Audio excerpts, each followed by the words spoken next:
Hello everyone, my name is T.Paul and I have here with me A.Y.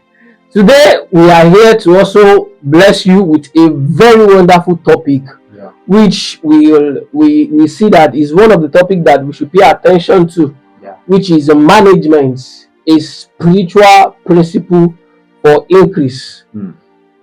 Sincerely speaking, it's going to be a great time with us, and I want you to sit, to pay attention, take your notes.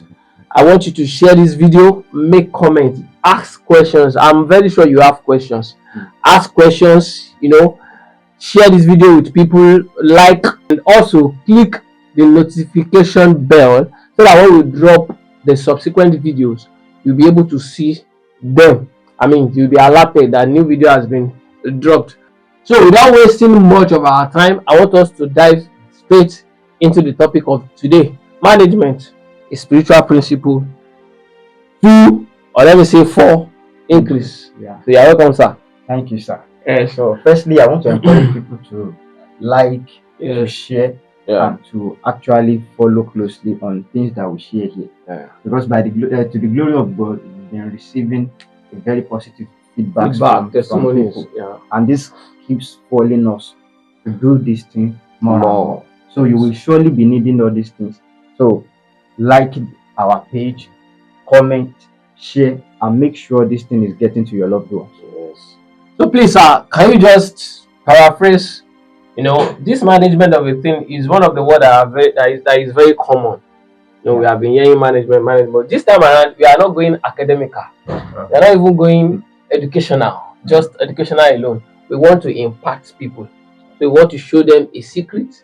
I want them to flow into the. That's why I said management is spiritual principle for increase. So what can you say about the word management? So to start with, management is planning, organizing, leading, and controlling resources. So management can simply be said to be a planning or things that are put together to actually achieve a specific goal. So one cannot talk about management without first knowing what the management is meant for. So when you have a resources, and we all know what resources is, like time, like the gift, like your life, like everything, they are resources. In fact, I said it again that your life is a resources given unto you by God. So you are now to manage it in a way to achieve the purpose at which God created it. So you are to actually live your life out to please God who has created you. Because from the biblical point of view, from in fact scientific point of view, you are not a coincidence in life. So you are here for a purpose, like we treated in our first edition about purpose. So after you have discovered your purpose, after you know why your life is there, then you can now actually be thinking of how to manage this your life and every other resources given unto you by God to actually achieve a specific goal. So as we go on in this edition, we will highlight how some specific goals, the reason why you are here, and how to actually manage that resources that God has given to you. Oh, that's very beautiful. That is very clear. Your life, the life that God gives you is the resources. Everything that you have, even your hand, your nose, your ear, your mouth, everything, they are all resources. So that we have material resources and immaterial resources, and all of these things needed to be managed very well. You need to manage very well. And then I also wish that we will point the aspect of stewardship. The biblical concept of management now is what we call the stewardship. So I want us to look in this same episode. I want us to just share a little about some things that scriptures point out. When we talk about stewardship, I want us to know that we are stewards here on earth. Yes, sir. Because many people used to think, or they used to have this consciousness in them that maybe they owns their life. Many people will say, "Let me hold my life, or leave me, let me do the way I my life. So it is my life." No, sir, no, man. It is not your life. Your life belongs to someone. So this, in fact, in the book of Genesis chapter 1 verse 26, after God has created every other thing, God said, let's make man and let man have dominion over things. To verse 28, after he had created man, he now said that let him have dominion. So that is the purpose. So he has actually created you for a something, for a purpose. And the purpose is to manage. When you talk about dominion, like a man will have a man will have a wife, the children, they have to know how to lead, to control. So another word for management can be how to control, how to utilize the things that God has given unto you. So even your life, the way you spend it is how you are managing it. So actually give an account to God that created you. Because he has not just created you that you just be roaming about here on earth. No, you are here for a purpose. So we are stewards. The word stewards means someone that is sent on an errand. So the way you are here, you are like a servant, from the word servant. So you are here as on an errand. That is as an assignment that God has given to you to come do here. So the way you are now living your life, you should be asking yourself, am I wasting God's time? Am I wasting resources? Or am I living well to the person, to the expectation of who that has called me? Now, the book of Luke chapter 16 and verse 10 says, whoever can be trusted with little can also be trusted with much. So if God has given you this life and you are 10 years, now what have you done with your 10 years?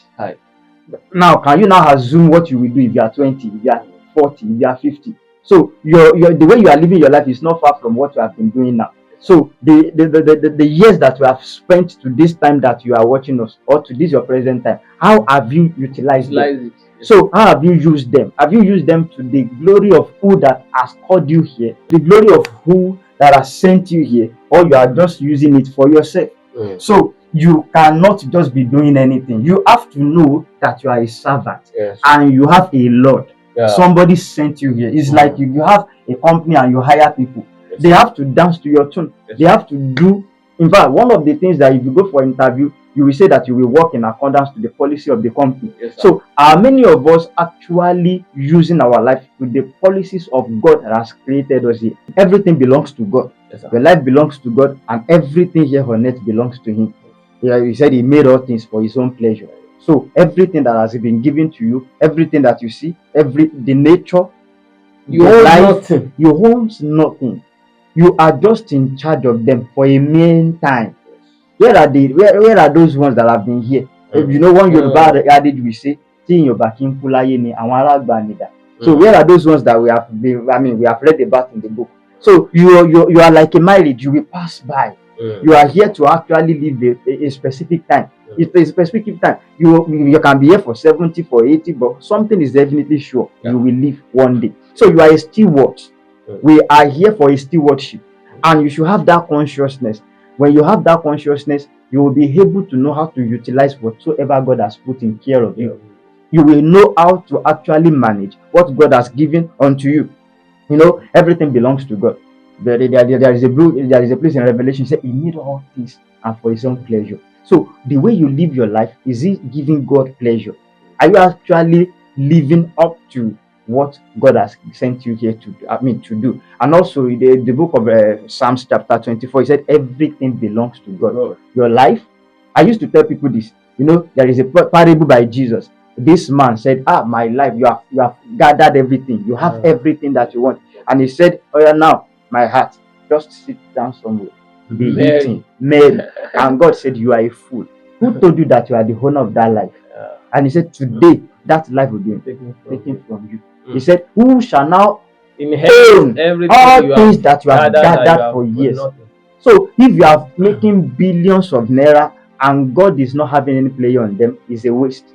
So when you have this consciousness that you are here on a stewardship, you are here on for a meantime, you will know how to utilize any resources given to you, anything that comes to you, be it friendship. Friend is a resource. Time is a resource. Your talent is a resource. Your time, fiancé, finance, everything, they are resources that are given to you by God. In fact, opportunities are resources.